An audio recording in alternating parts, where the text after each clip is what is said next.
जीअं त अॼु मुंहिंजी जेका टॉपिक आहे उनजो नालो आहे इश्क। असां वटि जेको आहे सो माना समाज में इश्क खे अलाए छा सम्झो वियो आहे ऐं मां ॾिठो आहे त केतिरा ई नौजवान जेको आहे न इन पीड़ा मां गुज़री रहिया आहिनि, पंहिंजो मुस्तक़बिल दाव ते लॻाए उन्हनि शयुनि जे पोयां। असल में पहिरीं त असां इश्क खे सम्झूं, उनजी फिलासफ़ी छा आहे, उनजो अक्सुल मक़सदु छा आहे, उहा छो उभिरे थी। अॼु मां उन ते थोरो डिस्कस कंदुमि तव्हां सां त आख़िर इहो मामिलो आहे छा।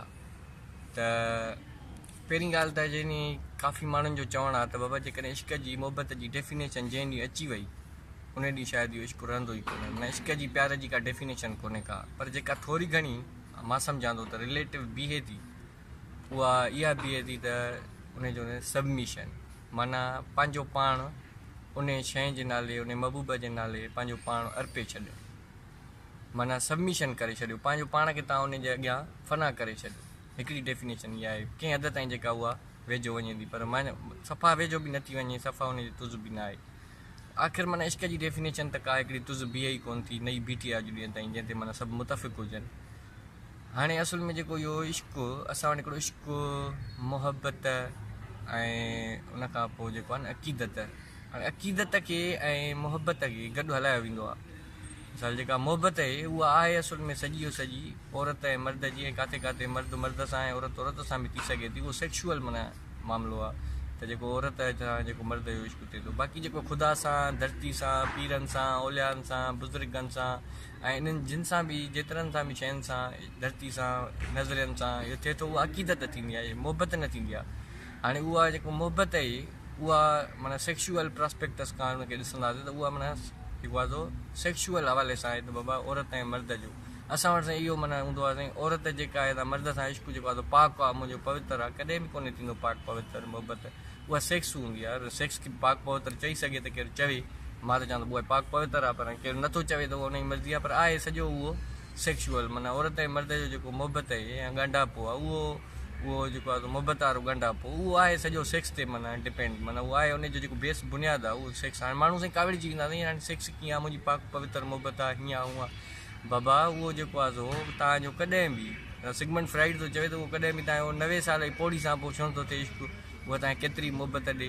हा, उन सां तव्हांजी हूंदी मोहबत न हूंदी, उन सां अक़ीदत हूंदी। पीउ सां, माउ सां मोहबत न आहे थींदी, अक़ीदत थींदी आहे, जंहिंखे असां वटि बरे सगीर में असां उनखे लव चवंदा आहियूं, मोहबत चवंदा आहियूं, पर ईअं आहे कोन्ह। उनजो नालो आहे दुनिया में अक़ीदत। हाणे मोहबत जेका आहे उहा लव जेका असां चऊं था, उहा औरत ऐं मर्द वारी, उनजी जेका माना इंटरनेट ते या तव्हां वञी किथे तव्हां पढ़ंदव साइकोलॉजिकल त उहो शयुनि में त उनजी कुल जेका एज आहे उहा आहे 18 महीना। 18 महीननि खां पोइ उहा तव्हांजी जेका आहे, जेका असां चओ था उनजे मथां बि के लाज़मी फोर्सिस हूंदा जेके तव्हांखे उहे उॾे जेके वठंदा, जेका तव्हां मोहबत चओ था, जेका आम माण्हू मोहबत सम्झे थो, उनजी एज एॾी वॾी कोन्हे का। उनजी बायोलॉजिकल साइकोलॉजिकल उनजी जेका उमिरि आहे उहा आहे 18 महीना या 2 साल या थोरी घणी वधीक, बरहाली एतिरी उमिरि आहे उनजी, एतिरी वॾी कोन्हे का। हाणे उन में थिए छा थो त उहो माना तव्हां जेको आहे सॼो ओॾे ज़ेन तव्हांजो ओॾे हूंदो आहे, उन मोहबत खे तव्हां अलाए छा खणी सम्झंदा आहियो त बाबा हाणे ज़िंदगी इहो जीअण ऐं मरण जो मसइलो, इहो बुखारु आहे, इहो बुखारु आहे, इहो तव्हांखे आरज़ी हलंदो 12 महीना। हाणे को माण्हू सुवाल कंदा साईं, हाणे पोइ उहा त माना माण्हुनि जा 8-8 साल, 10-10 साल हले थी, 15-15 साल हले थी, ज़िंदगियूं हले थी, एतिरे क़दुरु चवनि था, पोइ बाबा उहो ज़िद थी वेंदो आहे। छा थींदो आहे? उहो ज़िद। मिसाल मोहबत 18 महीना हूंदी आहे, पोइ माण्हू ज़माने खे ॿुधाईंदो आहे, दोस्तनि खे ॿुधाईंदो आहे, मिटनि माइटनि खे ॿुधाईंदो आहे, पोइ असांजो थींदो आहे गैरत जो मसइलो, इज़त जो मसइलो। साईं इहा मूंखे शइ हासिलात करणी आहे, इहा माई मूंखे वठणी आहे, माई चवंदी आहे इहो मूंखे मुड़ुसु, इहो जेको यार आहे उहो करिणो आहे, मुड़ुसु इहो करिणो आहे, या इन सां ई मुंहिंजी जीवन माना साथी इहो आहे, इहो मुंहिंजी आहे, माना पोइ प्रॉपर्टी सम्झंदा आहियूं, इहा साईं हाणे मुंहिंजी शइ आहे, ईअं कोन्हे। हाणे पोइ उहे असांखे ॿिया फैक्टर हूंदा आहिनि, मोहबत न हूंदी आहे उन वक़्तु असांजा ज़िद हूंदा आहिनि, अनाऊं हूंदियूं आहिनि असांखे, जेके असां पाण ठाहींदा आहियूं, असांजी सोसाइटी असांखे ठाहे ॾींदी आहे मसइलो सेक्शुअल। कॾहिं बि 90 साल जी पौड़ी सां तव्हांजो इश्क न लॻंदो, केर बि न चवंदो 90 सां, ऐं अक़ीदत थी सघे थी भई कॾहिं केतिरो बि प्यारु ॾे तव्हांखे पौड़ी औरत, तव्हांजो हुन सां न थींदो इश्क या मोहबत। जेको इश्क आहे वरी, हाणे इश्क वरी जेको आहे सो उहो तॾहिं थींदो आहे असां वटि। इश्क त दुनिया में इहो नालो कोन्हे को इश्क जो, असां वटि आहे बरे सगीर में मोस्टली, उर्दू में इश्क, शाइरनि बि असांजो ॾाढो कमु विञायो आहे, माना उन इश्क खे माण्हू नौजवान नसुल तबाह करे छॾनि छोकिरनि इन जिन्सी मामले में, उनखे एॾो मथे खणी उभारियो अथनि। हाणे उनखे चयो थो वञे बाबा इहो इश्क, माना इश्क तॾहिं थींदो जॾहिं तव्हां जुदा हूंदो, गॾु वारे खे तव्हां इश्क नथा चई सघो। त जेको माण्हू गॾु हुजे मोहबत में हलंदा रहनि, उहो इश्क ईअं न आहे। ऐं इश्क मोहबत कॾहिं बि बार बार माना हिकु दफ़ो न आहे लॻंदी। असां वटि इहो असांखे माना आहे कॉन्सेप्ट बाबा जेको आहे हिकु दफ़ो लॻंदी, बसि मुहबत थी त हिकिड़े दफ़े थींदी ज़िंदगी में।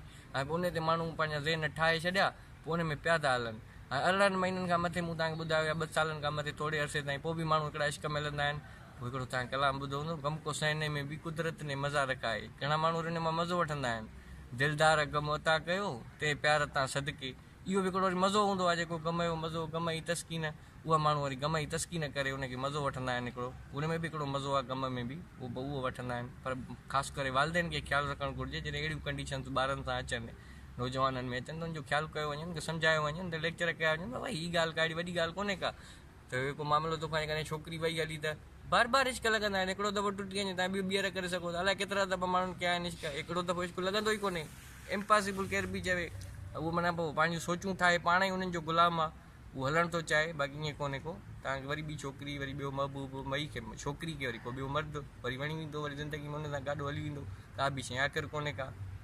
वरी इहो जेकॾहिं तव्हांजो मामिलो सिधो थी वेंदो, त जेकॾहिं तव्हांजो ब्रेकअप थी वेंदो न, तव्हांजो कंहिं माण्हू सां सफ़ा जुदा थी वेंदो, माण्हू त सम्झंदो आहे त बसि हाणे मां मरां थो, ख़ुदकुशी कयां या छा कयां, मुंहिंजो माना तबाह थी वियुमि। उन में तबाह थियणो न आहे, उनजो इल्मु हुजे त माना इहो को मसइलो कोन्हे को। तव्हांखे 6 महीना इहो बुखार रहंदो, जेकॾहिं तव्हां चाहियो था त 4 महीननि खां पोइ तव्हां साॻियो ई नॉर्मल थी वेंदो। इन जी उमिरि आहे तव्हां ठीकु थियण में 6 महीना लॻंदी, बशर्त की तव्हां उन सां समूरा जेके आहिनि से पंहिंजे उन महबूब सां कॉन्टेक्ट ख़तमु करे छॾियो। उनजा फ़ोटू, हर शइ, नंबर, उन सां तव्हां राब्तो न कयो। उन जे जेके माण्हू अफिलिएशन में आहिनि उन्हनि जो उन खां पुछो न। जॾहिं तव्हांजा सॼा आसरा तव्हांजा पलिजी विया न, तव्हांजो इश्क, तव्हांखे ॾुख थींदो, 6 महीना गम वारी हूंदी सिचुएशन, पर 6 महीननि खां पोइ तव्हां बिल्कुलु बि फ्री हूंदव, तव्हां नओं इश्क कंदव त तव्हांखे 4-5 महीननि में, 6 महीननि में तव्हां रिकवर थी वेंदव। तव्हां हिकु नओं इश्क वरी ॿियो कंदव त पोइ तव्हां लाइ मामला ई न थींदा, वरी तव्हांजो उहो महबूब थींदो। मां सभई एग्ज़ाम्पल्स पिया आहिनि सोसाइटी में जेके ईअं थिया आहिनि। को मसइलो कोन्हे को, इश्क हिकु दफ़ो बि न आहे लॻंदो, ऐं हिकिड़े माण्हू सां बि न आहे लॻंदो, उहो ज़िंदगी में बार बार लॻंदो आहे, बार बार लॻंदो आहे। तव्हां हिकिड़े हंधि टुटो, ॿिए हंधि लॻी पवंदो। इहो हिकिड़े हंधि बीहारे ऐं पंहिंजी ज़िंदगी तबाह करणु, पंहिंजी सोचुनि जो महवर मर्कज़ उन में हिकिड़ी शख़्सियत खे करणु, ज़िंदगी जे अलाए केतिरनि मक़सदनि खां तव्हां हलिया था वञो, इंसानु हलियो थो वञे। इहे सभु असांजा सोसाइटी जा ठहियल आहिनि। पोइ हाणे वेठा गाना ॿुधंदव गम जा, त पोइ त इश्क गम रहंदो। भई जेकॾहिं तव्हां फ़िलहालु गाना बाना इहे ॿुधणु, उन्हनि शयुनि खां थोरो पासीरा थी पंहिंजी हिकिड़ी ज़िंदगी में पाण खे मसरूफ़ रखे, उनखे ख़तमु कयो, ऐं उन इश्क जी तव्हां वरी नओं इश्क कयो, ॿी जॻह उन रिप्लेस कयो, त नयूं यादूं पंहिंजी तव्हांजी ज़हन जी जॻह, ज़हन में नयूं यादूं जॻह वठंदियूं, ऐं तव्हां उन मसइले खां आज़ादु थी वेंदव। ऐं इश्क विश्क कोई वॾी ॻाल्हि कोन्हे का, जेतिरो असांजे नौजवाननि खे मूं परेशान थी रहे ॾिठो, अलाए केतिरनि माण्हुनि ख़ुदकुशियूं कयूं आहिनि। सो बराए महिरबानी इश्क खे सम्झो, ॿारनि खे सम्झायो, उनखे आज़ादी ॾियो, उन वक़्तु उनजो ख़्यालु कयो। इश्क जे गम जो बुखार जी उमिरि 6 महीना आहे। इश्क जी उमिरि मुंहिंजे ख़्याल में 2 साल या उन खां थोरी वधीक थी सघे थी। बाक़ी जेका आहे उहा नेचुरल कोन्हे का, उहा उनजी हक़ीक़त में कोन्हे का। तव्हां पाण उनखे ठाहियो था, ज़िद आहिनि, उहे ॿियूं शयूं अनाया मसइला आहिनि, उहो मूंखे वठणी आहे, इहो मूंखे वठिणो आहे, हासिलु करिणो आहे, उन तव्हां चकर में महिरबानी।